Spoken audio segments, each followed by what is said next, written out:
But let's say a very good morning to Lee Anderson. He is here, Conservative MP for Ashfield. Lee, how you doing? Good morning, Michael. Good to be back on your show. Very nice to talk to you as well. Let's have a quick chat, first of all, about the NHS strikers, because I was talking to Dame Rafferty a little while ago. She's a former head of the Royal College of Nursing. I said they've got to stop with this narrative that they are constantly beaten down by the amount of terrible work they have to do, that they're starving, they can't afford anything. You know, have some better, I think, more positive ideas of improving the NHS, and I think people might be more sympathetic. Look, Michael, nobody disagrees that our NHS is, the staff there do a wonderful job, our nurses do a great job, and we all want to see a fair deal. But it's got to be fair on the taxpayer as well. And you're quite right. I mean, I'm seeing stories that, people on 30-odd grand, whether they're nurses or not, are having to go to food banks. I've seen a ridiculous story a few weeks back doing the rounds that nurses were stealing leftover food from patients' plates because they were starving. This is absolutely ridiculous. Yeah. And you know what? Anybody who believes this nonsense, quite frankly, they probably need the services of the NHS. Look, the NHS is the largest employer in Ashfield, my constituency. Right. And I cannot recall one single email coming in from any NHS staff asking about the pay rise or demanding better, whatever. But, I have had emails from Labour members, from activists and people like that complaining. They're not on strike in Ashfield, Mike. A nurse's wage in Ashfield is about 4 or 5 grand above the average wage in Ashfield. Yes. Of course I want to see nurses get a fair deal. But this nonsense being peddled out by The Guardian, the Daily Mirror, and some of these lunatics you see, I think this Femi chap, he's doing the rounds. Oh, don't mention him. Dear me. Yeah, I mean, there's him and a few others banging on. Look, nurses are, I think they get a fair deal. But I wanted to get, hopefully this deal sorted out. But they're not starving, Mike. They should not be going to food banks, and they certainly should not be stealing food off patients' plates. Well, I don't believe that story for a minute. And I tell you, one of the people promulgating that particular story was Pat Cullen, who's the head of the College of Nursing. And she said it on Question Time on the BBC, and not one person challenged it, including, anybody on the panel. And they all just swap because people are frightened of being critical of the NHS. Well, I'm going to be critical of them, and I'm not going to hold back because there are 17 million people in this country waiting for an operation on the NHS, which they've been waiting for years, and they can't get. That's proper trauma. It is trauma. I mean, they sort of lose the argument a little bit, and I don't blame all the nurses. This is the unions again, what they're doing. They did it with us when I worked in the pits. They use you as useful idiots sometimes. They've got their own campaign, Mark. They want to see the back of us. They want to install a Labour government, and so they can dictate terms to the Labour government and basically run the country themselves. That's what they want. But look, they sort of lose the argument. Any public sector worker does, especially in healthcare, that they want to get a better deal to put patient care first. Yet at the same time, they've got ambulances on strike and they've got nurses on strike. So, I mean, that's not increasing patient care at all. That's going to put people's lives at risk, I think. And like you say, there's loads and loads of people waiting for operations. Their pain doesn't go away. Their pain's still with them. They want that operation. They want it sorted. So I think it's a bit rich from some of these union bosses on 6 figures. Yeah, absolutely right. Now you've written a really interesting piece, an article on your local website there in Mansfield, a column about the suicide epidemic that's going on in the UK, and that could be probably related as well to the economy, to post-COVID and the lockdown and all of that. Tell us about that. Well, it's sadly, a good friend of mine, Graham Link, who I used to work down the pitch with in the 80s and 90s, his son, Sean, a happy young man, go-lucky, always got a smile on his face, 30-year-old, big, strapping, good-looking lad, got everything to live for. He took his own life on the 20th of December last year. Nobody saw it coming. His family didn't see it coming. Obviously, the whole community is devastated by this very sad news. But it's sort of, he contacted me, and I've been looking into this, and I've been to see Graham and Julie, his wife, and it's an epidemic, this is. There's 12 young men a day taking their own lives. And I know we see a lot from the armed forces taking their own lives.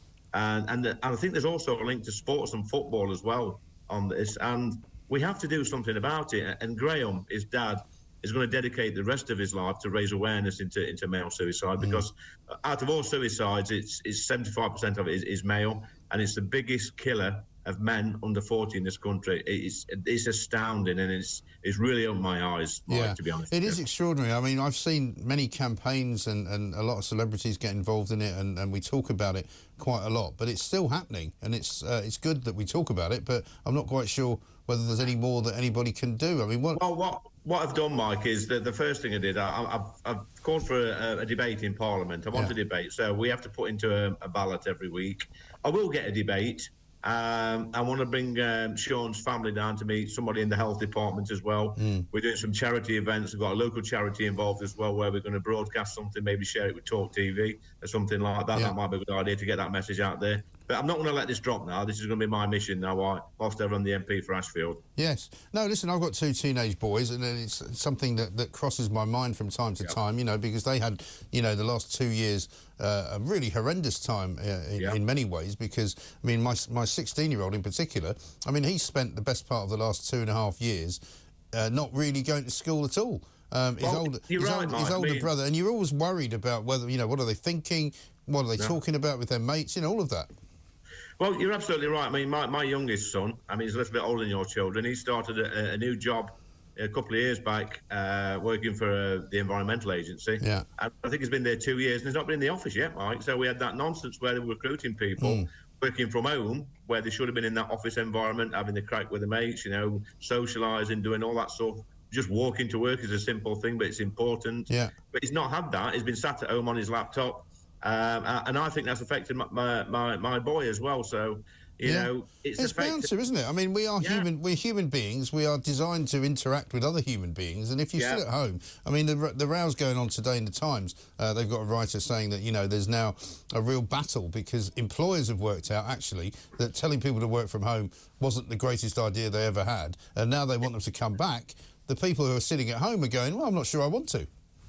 But there's massive consequences to this, Mike. You're absolutely right. Mental health is a big one.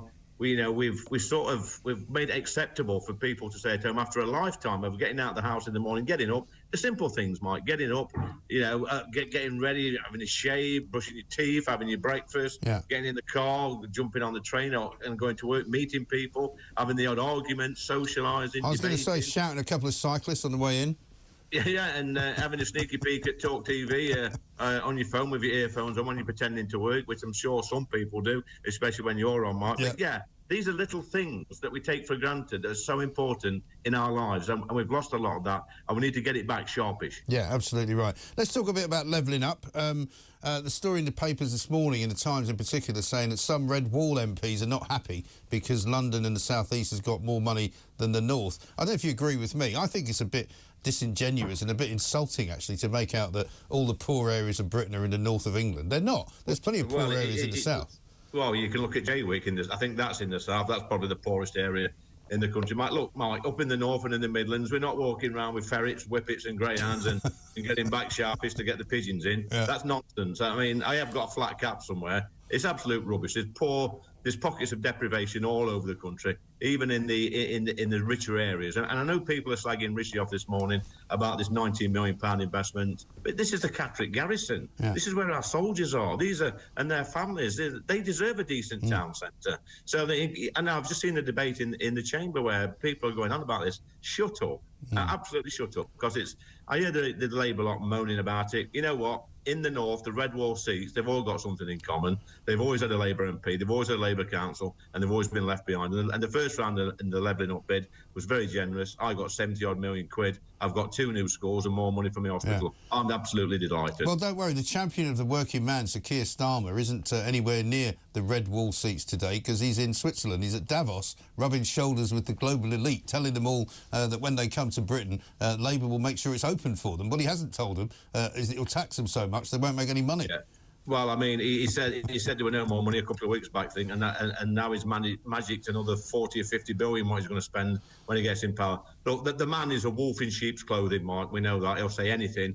Now he's a big Brexiteer. By all accounts, he's a massive Brexiteer. I mean, but still last night they voted against it. Yeah. the retained laws, they all voted against it. They won't let it drop. No. I think slowly but surely the people of this great country of ours will see through him.